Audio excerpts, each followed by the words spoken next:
ஒரு ஸ்டிக்கை மூவ் பண்ணி இங்க இருக்க ஈக்குவேஷனை கரெக்ட்னு ப்ரூவ் பண்ணணும். ஒரு ஸ்டிக்கா? Okay okay. சப்ஸ்கிரைப் பண்றேங்க. நீ கண்டுபிடிச்சிட்டு இருப்பீங்கன்னு நினைக்கிறேன். கமெண்ட்ல சொல்றீங்க. +2 OCD ஒரு ஸ்டிக் தானா? டைமர் 30 29. 9 தானே இது? ஆமா, என்ன வருது? 9 + 1 - 8 ஈக்குவல் வருதுவே இல்லையே. 9 ஒரு ஸ்டிக்கு ஆல்ரெடி ஒன்று மூவ் பண்ணிட்டேன். திருப்பா தேத்தாங்க வை. ஓ கண்டுபிடிச்சிட்டேன். என்னது? கண்டுபிடிச்சிட்டேன் ப்ரோ நானு. என்ன கண்டுபிடிச்சிட்டா? பண்ணு பாப்பா. 1 - 9 1 - 9 = 8. கரெக்டா? எத்தனை ஸ்டிக் மூவ் பண்ண நீ? 1 1 - 9 வருதாங்க. ஓ ஓகே ஓகே ஓகே. தப்பு அது தெரியலன்னு சொல்ற. பேசாம நீ டைம் எடுத்துக்கிட்டு ரொம்ப. = 0. ஓகே. தப்பு. சரி தெரியல எனக்கு. பண்ணு.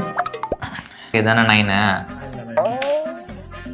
இது பாரு 7 + 2 = 9. நீ இது சொல்ல, நீ இங்க வச்ச அது 6 தானே. அது இங்கேயும் வைக்க முடியாது, அங்கேயும் கூடாது. கரெக்டா? சப்ஸ்கிரைப் பண்றேன். பாய்.